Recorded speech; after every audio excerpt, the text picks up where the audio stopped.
All right, let's talk about one of the most powerful novels in Bengali literature, Choritrohin. Now, the title itself is, well, it's a statement. It translates to the characterless.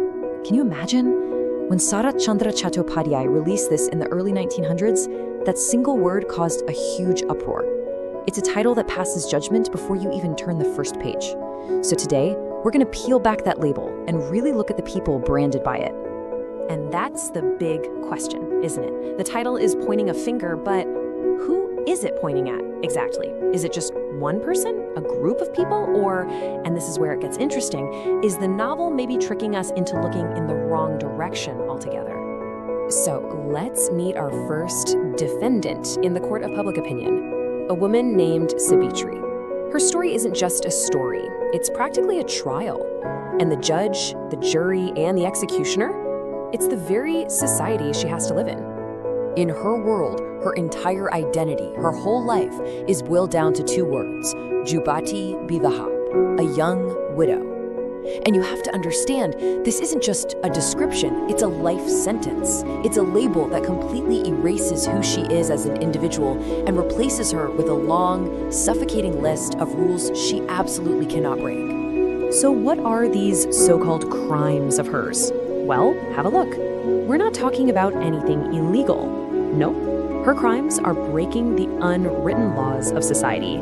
Things like trying to find shelter just to survive, wanting to be a little independent, or even just daring to have her own feelings. Every single one of these basic human acts is seen as a rebellion.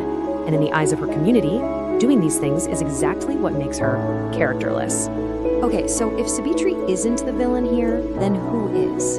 The novel makes a pretty strong case that the real antagonist isn't a person at all. It's this invisible force, a set of chains made of tradition and honor and reputation that has everyone tied down.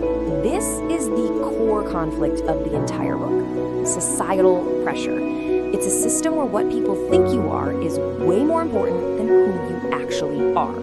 It's a world where perception becomes reality.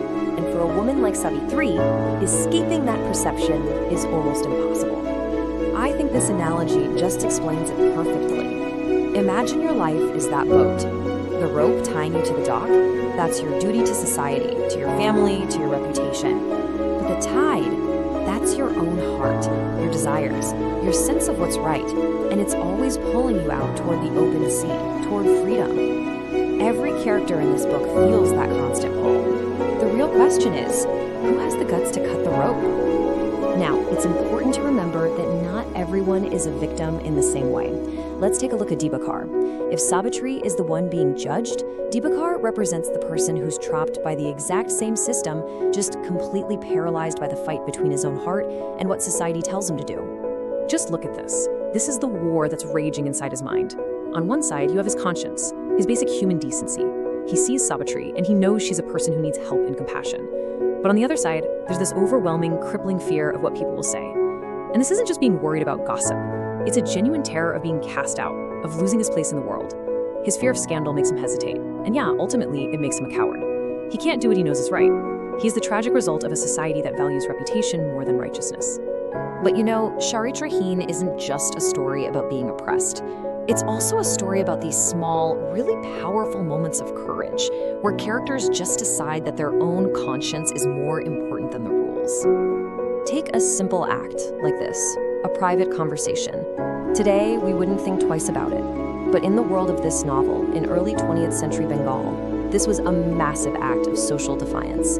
For a widow to be alone with a man, speaking her mind, she was risking everything. It was her way of declaring, I am a human being first and a widow second. And when you get right down to it, this is the philosophical core of the novel. This quote is a radical challenge to the status quo. It's asking, who gives an unfair society the moral authority to decide a person's character? The book seems to suggest that maybe true morality actually comes from defying those very judgments. So, this brings us full circle. After watching Savitri's struggle against society and Dibakar's struggle inside himself, the novel basically turns the question back on us, the readers. Who really gets to decide what character even means? This is the choice the novel leaves us with. Is a person with character someone who just blindly follows every single rule, no matter how cruel or illogical it is? Or is character found in the person who chooses kindness, who chooses courage, even if it means breaking those rules and facing the backlash? And this is the final question Sarat Chandra leaves us wrestling with. Who is truly Choritrohin? Is it the woman who fights for her own dignity and survival in a world that's actively trying to crush her? Or is it the society that creates such impossible, inhumane rules in the first place? That's definitely something to think about.